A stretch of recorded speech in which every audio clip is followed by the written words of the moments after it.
Hello everyone, जैसा कि आप सभी लोगों का एसएससी सीएचएसएल का जो एग्ज़ाम है आपका यहाँ पर 9 मार्च से शुरू होना है और वहीं आपके एमटीएस एग्ज़ाम की बात करें तो वो आपका अप्रैल मंथ में होना है। तो यहाँ पर जो भी प्रीवियस ईयर क्वेश्चन है आपके एसएससी आपके सीएचएसएल के और एमटीएस का, उनका इंग्लिश का यहाँ पर हम प्रीवियस ईयर सेट आपको करवाने वाले हैं, जो कि हर रोज़ आपको करवाया जाता है। तो चलिए पहला क्वेश्चन देखते हैं बिना टाइम वेस्ट किए। पहला क्वेश्चन आपका दिया हुआ है कि select the most appropriate synonyms of the given word. तो यहाँ पर आपका हम्बल का यहाँ पर पूछा गया है सिनोनिम्स। तो हम्बल की बात करें तो आपका साधारण होता है या आपका नम होता है, नम्र स्वभाव का। तो हम्बल आपका यहाँ पर साधारण होता है। तो यहाँ पर अगर आंसर की बात करें तो पहला बोल्ड दिया हुआ है, जिसका मतलब यहाँ पर निडर होता है। दूसरा आपका असर्टिव दिया हुआ है, जो कि निश्चयात्मक होता है, किसी चीज़ के निश्चय जो बारे में सोच ले वो करने के लिए निश्चयात्मक यहाँ पर हो जाएगा।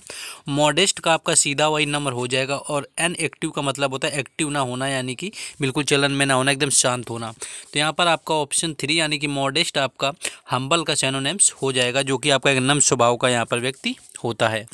नेक्स्ट क्वेश्चन आपका दिया हुआ है कि parts of the given sentences have been given as the one of them may contains an error. यानी कि इनमें से आपके जो नीचे पार्ट दिए हुए हैं, इनमें से आपका एक पार्ट में एरर है, तो उस आपको पार्ट को बताना है। आपका सेंटेंस यहाँ पर दिया हुआ है कि southern states has made an impressive come back in the latest ranking. तो इसे आप सेंटेंस को अगर आप ध्यान से देखेंगे तो पहले तो आप ऑप्शन में देख लो, पहला ऑप्शन तो नो एरर का हुआ है, वो तो छोड़ना ही है। दूसरा है कि इन द लेटेस्ट रैंकिंग्स पूछा गया, तो इसमें इन द लेटेस्ट रैंकिंग कुछ है नहीं यहाँ पर।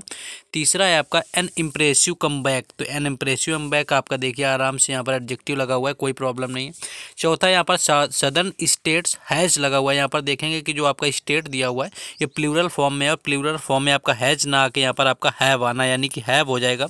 सदर्न स्टेट्स हैव मेड होगा, ना कि हैज़ मेड। तो यहाँ पर ऑप्शन 4 आपका राइट आंसर हो जाएगा, जिसमें यहाँ पर एरर आपका दिया हुआ है, क्योंकि स्टेट्स के साथ में आपका हैज़ लगा होता है, जो कि सिंगुलर के लिए आता है। तो यहाँ पर हैव का यूज किया जाएगा।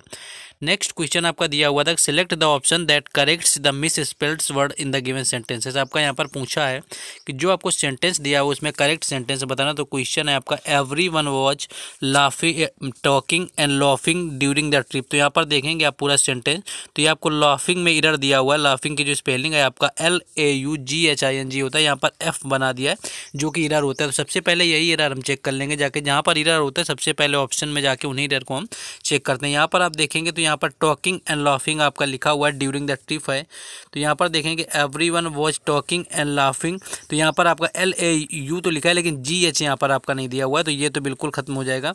नीचे आप आएंगे तो देखेंगे यहाँ पर आपका लाफिंग सही लिखा हुआ है कि LAUGHING। यहाँ पर लाफिंग आपका F बनाया हुआ है, और यहाँ पर भी लाफिंग में आपका LAUGHING आपका यहाँ पर दिया हुआ है। तो देखेंगे कि यहाँ पर आपका लाफिंग सही है, लेकिन यहाँ पर लाफिंग के साथ में ING आपका लगा हुआ है। नीचे भी आपका आई थिंक सेम LAUGHING, नीचे भी आपका सेम दिया हुआ है GH। तो बाकी अब दूसरा सेंटेंस पूरा हम देख लेंगे। इसमें लिखा है कि everyone was talking and laughing during the trip. ये आप यहाँ पर देख लेंगे कि आपका लाफिंग यहाँ पर सही है। दूसरा है कि everyone was talking and laughing during the trip. तो यहाँ पर आपके मोस्टली दोनों सेंटेंसेस यहाँ पर सही दिख रहे हैं कि दोनों सेंटेंसेस आपके सही हैं, क्योंकि यहाँ पर किसी में आपका एरर नहीं लग रहा है। तो यहाँ पर आपको जो टिक करना है, तो जैसा कि यहाँ पर आपको देख रहे हैं कि 2 और 4 यानी कि 2 ऑप्शन ही आपके सही हो रहे हैं। तो जो आपका पहला ऑप्शन आता है, जो कि आपका पूरी तरह सही है, आपने पूरा देख लिया कि everyone was talking and laughing during the trip. तो यहाँ पर आंसर 2 यानी कि आपका राइट आंसर हो जाएगा। तो जब 2 सेंटेंस आपके दिए हैं सही कहीं पर, तो आपको पहले वाला यहाँ पर अप्रोप्रिएट लेना होता है। नेक्स्ट क्वेश्चन आपका दिया हुआ है, select the most appropriate meaning of the underline idioms. तो यहाँ पर आपका ये अंडरलाइन ईडियम्स है, इसका आपका यहाँ पर मतलब बताना है। तो यहाँ पर आपका लाइन शेयर दिया हुआ है, तो अगर ईडियम्स और शेयर आपने पढ़ रखा होगा, तो जो सबसे आपका बिगेस्ट शेयर होता है, यानी कि सबसे बड़ा जो हिस्सा होता है, वो आपका लॉयंस शेयर के अंतर्गत यहाँ पर आता है। तो यहाँ पर सबसे देखेंगे तो पहला ही ऑप्शन आपको दिया हुआ है कि द लार्जेस्ट पोर्शन, यानी कि जो सबसे बड़ा हिस्सा होता है उसका मतलब आपका लॉयंस शेयर यहाँ पर होता है। दूसरा आपका द एंटायर अमाउंट दिया हुआ है, यानी कि जितना हो पूरा हिस्सा आपका, तो एंटायर तो यहाँ पर होता नहीं। द स्मॉलेस्ट पार्ट, यानी कि जो छोटा हिस्सा होता है वो भी नहीं होता है। नो पोर्शन एट ऑल, यानी कि कोई भी पोर्शन बिल्कुल नहीं चाहिए, यानी कि न कम न ज़्यादा न पूरा। तो यहाँ पर आपका पूरा दिया हुआ है, यहाँ पर आपका बिल्कुल कम दिया हुआ है, यहाँ बिल्कुल नहीं दिया हुआ है, लेकिन इसका मतलब होता है कि आपका सबसे बड़ा हिस्सा द लार्जेस्ट पोर्शन। तो यहाँ पर आपका जो ऑप्शन ए है, यहाँ पर लॉयंस शेयर का राइट ईडियम्स हो जाएगा। नेक्स्ट क्वेश्चन देखेंगे। नेक्स्ट आपका देखिए एरर वाला क्वेश्चन आ गया है कि फाइंड द एरर, यानी आपका एरर नहीं है तो नो एरर यहाँ पर आपको आंसर करना है। तो एरर यहाँ पर आप देखेंगे, जैसे कि आप देखते चलेंगे, दिया गया है आपका कि marine vertebrates are valuable for many reason. तो यहाँ पर आपका ये पूछा गया है कि जो मरीन वर्टेब्रेट्स जो आपको दिया हुआ है, यानी वर्टेब्रेट्स दिया हुआ है, ये आपका रीढ़ यानी कि बोन से संबंधित होता है। तो ये देखें कि मरीन जो आपका वर्टेब्रेट्स लिखा है उसके साथ में यहाँ पर आर दिया हुआ है, सिंपल सी बात है, आपका यहाँ पर प्लूरल आया तो आर भी आएगा। वैल्यूएबल फॉर, इसके वैल्यूएबल के बाद आपका फॉर ही आता है, कोई प्रॉब्लम नहीं। मैनी रीजन्स, आपको रीजन्स प्लूरल दिया हुआ है तो उसके आगे मैनी भी आपका प्लूरल लगाया हुआ है, यानी इसमें यहाँ पर कोई एरर नहीं है। तो ऑप्शन 2 यानी कि नो एरर राइट आंसर हो जाएगा। कि आपको मोस्टली सब्जेक्ट और वर्ब पे ध्यान देना होता है कि सब्जेक्ट के अकॉर्डिंग आपका वर्ब कौन सा आया हुआ है। तो ये क्वेश्चन आपका पूछा गया था, तो नो एरर इसका हो जाएगा। नेक्स्ट क्वेश्चन देखेंगे, बिल्कुल आसान सा क्वेश्चन है। यहाँ पर आपको फिल इन द ब्लैंक्स दिया हुआ है कि आपका क्या होगा। तो यहाँ पर थैंक यू लिखा हुआ है, थैंक यू सो लिखा है, उसके बाद आपका लिखा है for helping me with this project. तो ये सिंपल सी बात है, मोस्टली जो थैंक यू बोलते हैं इसमें तो आपको ऑप्शन भी चेक करने की ज़रूरत नहीं है। तो ऑप्शन 4 यानी थैंक यू सो मच हो जाएगा। यानी ना तो आपका मोस्ट यूज किया जाता है, ना तो ऐसे बोलते हैं कि थैंक यू सो मैनी या थैंक यू सो टू, ऐसा कुछ नहीं बोलते। यहाँ पर सिंपल सी बात है, सभी यूज करते हैं कि थैंक यू सो मच आपका यूज होता है। तो ऑप्शन 4 यहाँ पर राइट आंसर हो जाएगा। नेक्स्ट क्वेश्चन देखेंगे। नेक्स्ट क्वेश्चन है कि select the most appropriate option to fill in the blanks. आपका आया हुआ है, यहाँ पर दिया हुआ माई नीस, यानी कि जो मेरी भांजी या भतीजे, इज़ वेरी काइंड, यानी कि बहुत अच्छी है या दयालु है। एंड तो यहाँ पर आपकी अच्छी क्वालिटी बताई गई, सिंपल सा फंडा है कि वेरी काइंड आपको अच्छी, तो आगे भी जो आपकी क्वालिटी होगी वो अच्छी ही बताई जाएगी, किसी अच्छे गुण के बारे में बताया जाएगा, ना कि आपका किसी बुरे।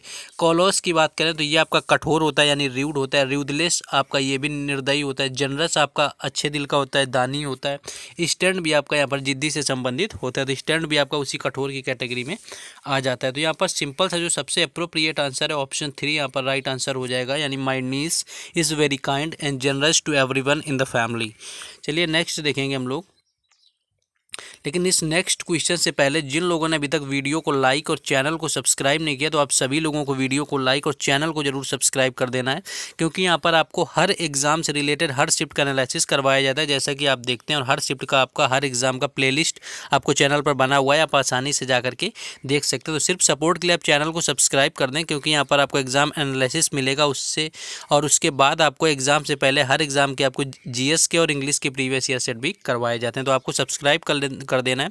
बाकी व्हाट्सएप ग्रुप और जो टेलीग्राम चैनल है उन दोनों का लिंक आपको डिस्क्रिप्शन में दे दिया गया है, तो वहाँ से जुड़ जाएं, तो वहाँ पर बाकी सारी अपडेट मिलती रहेंगी। नेक्स्ट क्वेश्चन आपका कि hardly had I called him my mother started screaming, यानी कि जैसे ही मैंने उसे बुलाया माई मदर स्टार्टेड स्क्रीमिंग, यानी मेरी माँ ने चिल्लाना शुरू कर दिया। तो सबको पता होगा जिसने आपका पढ़ रखा है कंजक्शन कि आपका जो हार्डली होता है यहाँ पर, यानी आपका हार्डली आ जाए या फिर आपका स्कार्सली दिया हुआ, हार्डली और स्कार्सली के साथ में आपका हमेशा आपका वेन का यूज होता है। तो हार्डली और स्कार्सली के साथ में आपका यहाँ पर वेन का यूज किया जाता है। तो ये आपसे मोस्टली पूछा गया है। तो यहाँ पर आपका सॉरी ये जो आपका आंसर है यहाँ पर देन हो जाएगा, यानी कि देन दिया हुआ था, देन का आपका कोई ऑप्शन नहीं बनता है, सेंस ही आपका नहीं होगा। वो आपका नो सूनर के साथ में देन आता है। आपका नो सूनर दिया हुआ तो नो सूनर के साथ में देन का यूज आपका हो जाता है। वेन का यूज तब किया जाता है जब आपका पहला पास्ट इंडेफिनिट में दिया होता है, तो उसके साथ आपका वेन का यूज हो जाता है।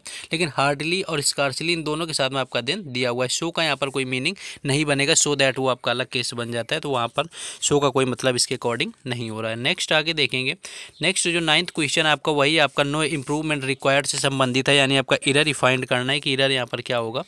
तो एरर की बात यहाँ पर आपसे कर लेंगे। जैसे आपका दिया हुआ है कि the 18th century show the middle class becoming most prosperous. तो यहाँ पर आप देखेंगे जो आपका 18th सेंचुरी दिया हुआ है कि 18th century show the middle classes becoming most prosperous. तो यहाँ पर आपको मोस्ट लगा हुआ है, तो आप देखते हैं कि आपका सबसे पहली चीज़ क्या होता है, मच होता है, फिर आपका मोर होता है, फिर आपका मोस्ट यहाँ पर देखेंगे तो सुपरलेटिव डिग्री के अंतर्गत आता है। तो सुपरलेटिव डिग्री के पहले आप सभी को पता है कि यहाँ पर द का यूज किया जाता है। तो द का यूज आपका बिकम द मोस्ट, यहाँ पर आपको जहाँ पर आपका बिकम द मोस्ट के साथ साथ जो आपको दिया हुआ है बिकम मोर, तो यहाँ पर आपको अगर हम इसका यूज कर दें यहाँ पर कि आपको अगर बिकम मोर यूज कर दें, तो यहाँ पर आपका ना तो बिकम मोस्ट आपका नहीं होगा जो कि आपका दिया हुआ है, तो बिकम मोर आपका राइट आंसर हो जाएगा, क्योंकि मोस्ट के पहले आपका द का यूज होता है और द यहाँ पर नहीं दिया हुआ है। तो इम्प्रूवमेंट करना है आपको, तो यहाँ पर आपको बिकम मोर प्रॉस्परस यहाँ पर राइट आंसर हो जाएगा, यानी ऑप्शन 3 यहाँ पर राइट आंसर हो जाएगा। नेक्स्ट क्वेश्चन है आपका कि यहाँ पर आपको दिया हुआ है कि select the most appropriate synonyms of the underlined word. यहाँ पर अंडरलाइंड आपका लेथार्गिक है आपका, यानी कि the medicine can make you feel lethargic and dizzy. Lethargic का मतलब यहाँ पर आपका होता है घातक या जानलेवा, ऐसा कुछ होता है। तो यहाँ पर आपके ऑप्शन एन एक्टिव दिया हुआ है, यानी एक्टिव ना होना, वही आपका अचेत अवस्था हो जाएगा। काइनेटिक आपका गतिज, यानी कि आप एकदम ठीक हो। विवेस्कस दिया हुआ है, मजिस्ट्रेस दिया हुआ है, मिस्टीरियस भी आपका वैसे होता है। मिस्टीरियस तो आप सभी लोगों को ही पता है, यहाँ पर आपका गुप्त किस संबंध में आता है। तो यहाँ पर आपका जो लेथार्गिक होता है यानी इनएक्टिव हो जाना शरीर का, यानी कि बिल्कुल मरने की हालत में पहुंच जाना, आपका घातक हो जाना। तो ऑप्शन ए जो यहाँ पर है आपका इनएक्टिव, यहाँ पर अप्रोप्रिएट आपका सिनोनिम्स लेथार्गिक का हो जाएगा। नेक्स्ट क्वेश्चन देखेंगे, 11 नंबर है आपका। 11 है the select the option then can be used as the one word substitution. आपका आया होगा द साइंस और आर्ट ऑफ पॉलिटिकल गवर्नमेंट, यानी जो राजनीतिक आपकी है, सरकार के बारे में जो साइंस करते हैं उसको क्या कहते हैं। पहला ऑप्शन आपका पॉलिटिक्स दिया हुआ है, दूसरा आपका सोशियोलॉजी दिया हुआ है जो कुछ सामाजिक है। तो आंसर तो आपका यहाँ पर राइट ए ही हो जाएगा, क्योंकि जो पॉलिटिक्स ही होता है, यानी जो आपका पॉलिटिकल गवर्नमेंट की स्टडी या साइंस होती है उसको आपका पॉलिटिक्स कहा जाता है। बाकी ऑप्शन देखने की भी जरूरत नहीं, फिर भी आपको बता दें इकोनॉमिक्स आपका अर्थशास्त्र होता है जिसका कोई मतलब नहीं, और आपका जो थियोलॉजी दिया हुआ है ये धर्मशास्त्र है, यानी धर्म से संबंधित है, तो इसका भी यहाँ पर कोई खास मतलब नहीं होगा। नेक्स्ट क्वेश्चन आपसे पूछा गया है कि select the correctly spelt word है। यहाँ पर आपका करेक्टली स्पेल्ट जो वर्ड पूछा गया है आपका कि यहाँ पर कौन सा होगा। तो आपका प्रोमिनेंट लिखा हुआ है आपका, ये प्रोमिनेंट है आपका, जो प्रोमिनेंट है आपका, ये प्रोमिनेंट है आपका। तो जो आपका यहाँ पर PROMINENT आपका राइट आंसर हो जाएगा, जो कि आपका प्रोमिनेंट जो आपका होता है उसकी स्पेलिंग होती है जो आपकी, वो आपकी NENT होती है लास्ट में। अगर यहाँ पर बात करें तो प्रोमिनेंट आपका राइट आंसर हो जाएगा, जिसका मतलब आपका होता है प्रमुख, या आप समझ सकते हैं फेमस समझ सकते हैं, यानी कि प्रसिद्ध जो व्यक्ति होता है। यहाँ पर आपका प्रोमिनेंट यानी प्रमुख हो यहाँ पर हो जाएगा। तो प्रोमिनेंट की स्पेलिंग जो दिया हुआ है जो कि यहाँ पर राइट है। नेक्स्ट आपका 13 क्वेश्चन आपका दिया हुआ है कि select the most appropriate meaning of the given idioms. देखिए इडियम्स और फ्रेजेस काफ़ी आते हैं, तो इडियम्स आपको दिया हुआ है थ्रू, थिक एंड थिन, यानी कि थिक और थिन यानी कि दोनों के टाइम पे आपका साथ होना। तो ऑप्शन है आपके गुड एंड बैड टाइम्स, यानी अच्छे और बुरे दोनों समय पर। नेक्स्ट आपका विथ ग्रेट प्राइड, यानी कि अच्छे सम्मान के साथ में। नेक्स्ट है आपका to work hard to the point of exhaustion, यानी कि बहुत थके हुए हालत पर भी काम करना। और चौथा आपका ऑप्शन दिया हुआ है इन एवरी पॉसिबल वे, यानी कि सारे जो पॉसिबल वे, यानी कि हर तरीके से आपके जो आपके तरीके हो सक्षम, वो उन सारे तरीकों से। तो यहाँ पर जो आपका थ्रू, थिक एंड थिन होता है, यहाँ पर देखेंगे तो आंसर आपका ए, यानी कि in good and bad times आपका राइट आंसर हो जाएगा, यानी कि अच्छे और बुरे टाइम में जो आपका होता है उसका आपका ईडियम जो दिया हुआ है थ्रू, थिक एंड थिन आपका राइट आंसर हो जाएगा। तो ये आपका पूछा गया था, थ्रू, थिक एंड थिन भी आपको याद रखना है। नेक्स्ट क्वेश्चन हम यहाँ पर देखेंगे, आपसे पूछा गया है कि select the most appropriate antonyms of the given word. तो यहाँ पर आपका सैलिएंट का यहाँ पर पूछा गया है कि आपका सैलिएंट का यहाँ पर एंटोनिम्स पूछा गया है, ना कि सिनोनिम्स। तो सैलिएंट की बात करें तो यहाँ पर आपका प्रमुख होता है, यानी कि आपका देखेंगे तो प्रमुख होता है, यानी कि चीफ होता है। तो पहला तो आपका चीफ ही दिया हुआ है, जो कि आपका सिनोनिम्स होगा सैलिएंट का, ना कि एंटोनिम्स। तो यहाँ पर आपका सैलिएंट का, और नीचे ऑप्शन देख लेते हैं। नीचे आपका रिमार्केबल होता है, यानी कि आपका असर छोड़ने वाला। एक आपका इनसिग्निफिकेंट होता है। इमिनेंट आपको ये प्रसिद्ध होता है, यानी कि जो आपका प्रोमिनेंट बताया गया है ये आपका फेमस होता है। उसी का एक मतलब आपका सिनोनिम्स के तौर पर एमिनेंट भी होता है। लेकिन जो आपका यहाँ पर इनसिग्निफिकेंट दिया हुआ है, अगर हम केवल यहाँ पर इन हटाकर सिग्निफिकेंट की बात करें तो आपका महत्वपूर्ण यहाँ पर हो जाएगा सिग्निफिकेंट, लेकिन आपका इनसिग्निफिकेंट लगा हुआ है, यानी महत्वपूर्ण ना होना। तो यहाँ पर ऑप्शन 3 आपका बिल्कुल करेक्ट आंसर हो जाएगा, यानी कि जो आपका यहाँ पर दिया हुआ है सैलिएंट पूछा गया, यानी प्रमुख या मुख्य होता है। तो यहाँ पर इनसिग्निफिकेंट का मतलब होता है मुख्य ना होना या महत्वपूर्ण ना होना। तो ऑप्शन 3 यहाँ पर आपका अप्रोप्रिएट है।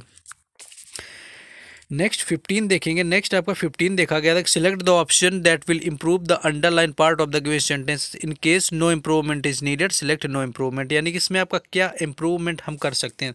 तो आप सेंटेंस पढ़ेंगे सबसे पहले कि I don't know why he is such secretly. तो सबसे पहले आप पूरे सेंटेंस को ध्यान देखेंगे, आई डोंट नो मैं उसे नहीं जानता, व्हाई ही इज सच कि वह इतना सीक्रेटली क्यों। तो सीक्रेटली आपका यहाँ पर होता है मतलब चुपके से या रहस्यमयी तरीके से, ना कि, लेकिन यहाँ पर आपका ये आप सेंटेंस पढ़िए, आपको समझ आ रहा होगा। आई डोंट नो, मुझे नहीं पता है। Why he is so, why he is such, यानी वह ऐसा क्यों है। तो यहाँ पर सीक्रेटिव हो जाएगा, ना कि आपका सेक्रेटलीवली, यानी सेक्रेटली आपका नहीं होगा, क्योंकि सेक्रेटली जो आपका यहाँ पर होता है एडवर्ब का काम कर रहा है, और सेक्रेटली आपका वर्ब है। जैसे कि आई वर्क सेक्रेटली, यानी कि आई वर्क सेक्रेटली, यानी मैं रहस्यमय तरीके से काम करता हूँ। लेकिन वह ऐसा क्यों है, तो ही इज, इसके बाद में आपका सच के बाद में यहाँ पर एडजेक्टिव आना है। तो यहाँ पर देखेंगे तो ही इज सो सेक्रेटिव आपका राइट आंसर हो जाएगा। तो सो सेक्रेटिव आपका राइट आंसर हो जाएगा। मैनी आपका होना ही नहीं है। सो सेक्रेटली आपका सेक्रेटली तो आना ही नहीं, यानी हाउ सबसे पहले हटा दो। इन आपका नो इम्प्रूवमेंट, इसको भी हटाना है। और यहाँ पर आपका दिया हुआ है मैनी से क्या होता है, मैनी कैसा हो सकता है। मैनी आपका सेक्रेटिव दिया हुआ है, तो उससे पहले आपका सो आएगा, ना कि मैनी। कोई आपका प्लूरल नाउन या कुछ वैसा नहीं दिया हुआ। तो ही, वाई ही इज सो सेक्रेटिव, कि वह इतना सेक्रेटिव क्यों है, यानी इतना रहस्यमय वो क्यों है। तो ये आपका राइट आंसर 4 यहाँ पर हो जाएगा। नेक्स्ट क्वेश्चन है कि select the most appropriate option to fill in the blanks आपका दिया हुआ है। तो यहाँ पर द दिया हुआ है, उसके बाद 4 ऑप्शन दिए हुए हैं। साइट आपका जो होता है SITE, ये आपका होता है स्थल, यानी कि कोई जगह की बाद में बात करी गई, कोई प्लेस की। जैसे आई लाइक दैट साइट, यानी कि वह मुझे जगह पसंद है। दूसरा आपका जो यहाँ पर साइट है SIGHT, ये आपका दृश्य होता है, जैसे कि यह दृश्य मुझे पसंद आ गया, आई लव दिस साइट। आपका प्लेस अलग है, वो आपका साइट होता है, स्थल होता है। साइट आपका दृश्य होता है। और यहाँ पर अगर हम बात करें स्लाइट, स्लाइट आपका मिनिमम होता है, यानी थोड़ा। तो स्लाइट आपका यहाँ पर थोड़ा होता है। और साइट जो आपका होता है बिल्कुल ही अलग मीनिंग होता है, किसी को अदालत में तलब करना या बुलाना। तो साइट यानी उद्धृत करना, तो साइट इसका बिल्कुल ही अलग मतलब है। स्लाइट आपका थोड़ा हो जाएगा, साइट आपका कोई स्थल से रिलेटेड, और ये साइट आपका दृश्य हो जाएगा। तो सेंटेंस पढ़ेंगे the sight of the knife, यानी कि in his hand made her sick, यानी कि जो दृश्य है कि उसके हाथ में चाकू लेने का जो दृश्य है, उसने उसे बीमार कर दिया। तो यहाँ पर साइट यानी कि दृश्य, यहाँ पर SIGHT आपका राइट आंसर हो जाएगा। The sight of the knife in his hand made her sick. Next question है आपका कि select the most appropriate option in the fill in the blanks आपका दिया हुआ है। तो यहाँ पर आप देखेंगे कि आपको जो क्वेश्चन दिया हुआ है द के बाद में आपका यहाँ पर वर्ब दिया हुआ है, जो कि नीड्स दिया हुआ है, यानी कि इससे पहले जो भी आपका सब्जेक्ट आएगा वो यहाँ पर आपका सिंगुलर सब्जेक्ट आना है। Of the inhabitants seem to be fruit, ice drink, shiny boots and lottery ticks. तो एमिएबल जो होता है आपका मित्रवत होता है, आपकी कि उसका जैसे नेचर एमिएबल है, एमिकेबल है। तो एमिएबल आपका मित्रवत है, जो कि आपका सब्जेक्ट के तौर पर नहीं आता है, ये यहाँ पर एडजेक्टिव है, तो ये तो आना ही नहीं है एमिएबल। प्रिंसिपल अगर आप देखेंगे तो प्रिंसिपल आपका सिद्धांत होता है। तो द प्रिंसिपल नीड्स, यानी कि सिद्धांत चाहता है, सिद्धांत से कोई मतलब नहीं बना, किसी का प्रिंसिपल नहीं चाहता। इनविंसिबल, ये भी आपका वन वर्ड सब्स्टिट्यूशन है, जिसका मतलब होता है जिसे जो कभी हारे ना, वन हु नेवर लूज, तो वो आपका इनविंसिबल होता है। तो यहाँ पर प्रिंसिपल यहाँ पर सब्जेक्ट हो जाएगा, यानी प्रधानाचार्य जो है needs to inhabitants seem to be fruit, ice drinks, shiny boots and lottery tickets. तो यहाँ पर प्रिंसिपल आपका एग्जैक्ट यहाँ पर करेक्ट सब्जेक्ट हो जाएगा। तो ऑप्शन 4 यहाँ पर राइट आंसर है। नेक्स्ट क्वेश्चन है अप्रोप्रिएट ऑप्शन, यहाँ पर फिल इन द ब्लैंक्स का फिर आ गया कि आपका ऑप्शन है देयर आर गुड पॉइंट्स, यानी कि कुछ अच्छे पॉइंट है यहाँ पर टू ईच साइड, की हर साइड से आपके अच्छे पॉइंट है। एंड वी नीड मोर, और हमें कुछ और चाहिए, और अधिक जरूरत है। मोर पीपल, और कुछ ऐसे लोग चाहिए दैट आर विलिंग, जो चाह रहे हैं to look at them for all angel, from all angels, यानी कि बिल्कुल ऐसे लोग चाहिए जो बिल्कुल एक अलग तरीके से निष्पक्ष बात रखे। तो आपका जो UBQTS यहाँ पर दिया हुआ है, UBQTS की बात करें तो आपका देशव्यापी होता है, देश दराज में घुमा हुआ था। अनबायस्ड आपका यहाँ पर निष्पक्ष होता है। अंडरमाइंड होता है किसी को कम समझना। अनएडोर्न्ड यहाँ पर की बात करें तो आपका होता है अनलंकृत, यानी कि प्लेन एकदम स्थिर रहना। तो यहाँ पर अनबायस्ड आपका राइट आंसर हो जाएगा, यानी कि अनबायस्ड यहाँ पर आपका निष्पक्ष होगा, कि यहाँ पर we need more unbiased people, हमें और कुछ ऐसे निष्पक्ष लोग चाहिए that are willing to look, जो आपका देखना चाह रहे हैं इस मैटर को। नेक्स्ट क्वेश्चन हम लोग देखेंगे। नेक्स्ट क्वेश्चन है यहाँ पर, नेक्स्ट दिया हुआ है फिल इन द ब्लैंक्स का फिर से आ गया कि अबाउट 3 years एगो, की यानी 3 साल पहले, एन ओल्ड मैन, एक बूढ़ा आदमी, name watch Paul, use to live in the house, यानी कि 3 साल पहले यहाँ पर एक आदमी रहा करता था जिसका नाम, आप यहाँ पर हुम नेम, हुम तो आपका ऑब्जेक्ट की तरह होता है जिसका कोई मतलब नहीं, ऑब्जेक्ट के बाद में डायरेक्ट आपका यहाँ पर नाउन नहीं आना है। हु नेम, हु के बाद में आपकी वर्ब आती है, ना कि आपका यहाँ पर नेम आएगा। विच के बाद भी आपकी वर्ब भी आती है, जो कि आपका जानवरों या कि छोटी चीज़ों के लिए होता है। हुज यहाँ पर राइट आंसर हो जाएगा, जिसका खुला मतलब होता है जिसका, यानी कि हुज नेम, जिसका नाम वॉच पॉल। तो हुज यानी कि ऑप्शन 4 यहाँ पर राइट आंसर हो जाएगा। नेक्स्ट क्वेश्चन यहाँ पर देखेंगे आपका वही नो एरर से संबंधित आया हुआ है कि इसमें से कौन सा आपका पार्ट है जिसमें कि आपका एरर होगा। तो दिया in many places restoring mangrove आपका होता है यहाँ पर सदाबहार या आपका एवरग्रीन। इन मैनी प्लेस की बहुत सारे जगहों में रीस्टोरिंग मैनग्रोव फॉरेस्ट यानी कि बहुत सारे फॉरेस्ट को आपको लगाना can be extreme effective strategy कि आपको पेड़ों को लगाना जो रिस्टोर करना सदाबहार, ये आपकी एक्सट्रीम इफेक्टिव स्ट्रैटेजी हो जाएगी। तो यहाँ पर आप देखेंगे एक्सट्रीम इफेक्टिव स्ट्रैटेजी को आप देखिए तो आपका एक्सट्रीम यहाँ पर थोड़ा रॉन्ग हो जाएगा, जो कि इसको कि यहाँ पर आपका बदला जा सकता है। नो एरर के तौर पर आप अगर देखेंगे कि आपका एक्सट्रीम में क्या फ़र्क पड़ा है तो आपका फॉरेस्ट कैन भी यहाँ कोई आपकी प्रॉब्लम नहीं। थर्ड पार्ट में भी आपका कोई एरर नहीं, लेकिन यहाँ पर आपका जो एक्सट्रीम है तो ये आपका हो जाएगा can be an extremely effective strategy, यानी कि यहाँ पर आपका एक्सट्रीमली यानी कि एडवर्ब आ जाएगा जो कि आपका एडजेक्टिव से यहाँ पर पहले इफेक्टिव से, तो एक्सट्रीमली यहाँ पर राइट आंसर हो जाएगा। नेक्स्ट क्वेश्चन है, अब आगे आपके कॉम्प्रहेंशन यहाँ पर शुरू होता है। सबसे पहले कॉम्प्रहेंशन की बात कर लेते हैं। आपका जो भी दिया है कॉम्प्रहेंशन की बात करें तो आपका लिखा है कि different foods in food group have different nutritions, यानी कि हर फूड में आपके डिफरेंट तरह के न्यूट्रिशंस पाए जाते हैं। तो यहाँ पर आप ऑप्शन देखेंगे वेरियस, एवरीबडी, ईच, अदर। तो यहाँ पर प्रत्येक फूड के लिए बात हुई तो ऑप्शन 3 ईच यहाँ पर राइट आंसर हो जाएगा, जो कि जैसे आपको दिखा दें और नीचे फिर से कि different food in each food group, यानी कि हर फूड ग्रुप में आपके जो डिफरेंट फूड अलग अलग फूड के हर ग्रुप में हैव डिफरेंट न्यूट्रिएंट्स, आपके अलग अलग न्यूट्रिएंट्स पाए जाते हैं। पिकिंग एंड असॉर्टमेंट, यहाँ पर पिकिंग एंड असॉर्टमेंट दिया हुआ है। असॉर्टमेंट्स क्या होता है, आपका वर्गीकरण होता है, क्लासिफिकेशन होता है। तो पिकिंग एंड आपका असॉर्टमेंट यानी कि एक वर्गीकरण करें with in every food group की, अगर हर फूड ग्रुप में करें तो उसके बाद the week will help you. तो यहाँ पर आप देखेंगे कि आपका क्या हो जाएगा। तो यहाँ पर जैसे आपका देखें कि आपका दिया हुआ है, क्या दिया हुआ है, आपका every food group assortment with in every food group आपका, उसके बाद द वीक दिया हुआ है। तो इससे पहले आपका क्या आएगा, यहाँ पर जैसे देखेंगे ऑप्शन हम आपका कंप्लीट दिया हुआ है, आपका पूरा दिया है, बिटवीन दिया है, थ्रू आउट दिया हुआ है। तो यहाँ पर कंप्लीट आपका थ्रू आउट जो दिया हुआ है यहाँ पर इसका राइट सेंस हो जाएगा, यानी कि जो आपका फूड होता है वो पूरी तरह से, थ्रू आउट क्या होता है आपका पूरी तरह से। I work throughout the day, यानी मैंने पूरे दिन काम किया। तो every food group throughout the week help you to get, यानी कि जो आपका दिया हुआ है कि हर जो फूड ग्रुप है आपका थ्रू आउट द वीक यानी पूरे सप्ताह, तो थ्रू आउट आपका हो जाएगा पूरे सप्ताह, will help you to get. तो यहाँ पर गेट के बाद आपका न्यूट्रिएंट्स दिया है तो कोई एडजेक्टिव यहाँ पर आना है, आप देखेंगे तो यहाँ पर दिया हुआ है आपका क्या न्यूट्रिएंट्स, तो गेट मैनी न्यूट्रिएंट्स, यानी कि आपको यहाँ पर मैनी आपका आ जाएगा कि मैनी आके बहुत सारे न्यूट्रिएंट्स जो आपके अलग अलग ग्रुप में आपके हो जाएंगे जिनमें बहुत सारे न्यूट्रिएंट्स आपको यहाँ पर मिलने वाले। तो मैनी यहाँ पर राइट आंसर हो जाएगा। नेक्स्ट आगे बढ़ेंगे कि जैसे आपका get many nutrients for example choose seafood, यानी एग्जांपल के लिए बोलिए अगर आप सी फूड यानी समुद्री खाने को चूज करते हैं तो आप देखेंगे कि अगर यहाँ पर आप देखेंगे of meat twice a week, seafood replace of meat twice a week instead of meat twice a week, आपको जैसे आपको तो यहाँ पर जैसे कि दिया हुआ है कि चूज सी फूड, आप सी फूड चेक करते हैं instead of meat twice a week, यानी कि आपका इसके बजाय यानी कि हफ्ते में 2 बार मीट के अलावा आपका अगर सी फूड आपके चूज करते हैं तो इन स्टीड ऑफ यहाँ पर आपका राइट आंसर हो जाएगा। डिफरेंट फूड्स इन द, ये आपका वही फिर से आ गया तो यहाँ पर आपका इन स्टीड आ जाएगा meat twice. The variety of foods will make, यानी कि जो फूड की variety will make your meals more interesting to, और जैसे आप अलग अलग करते हैं तो आपका खाना और भी यहाँ पर इंटरेस्टिंग हो जाएगा।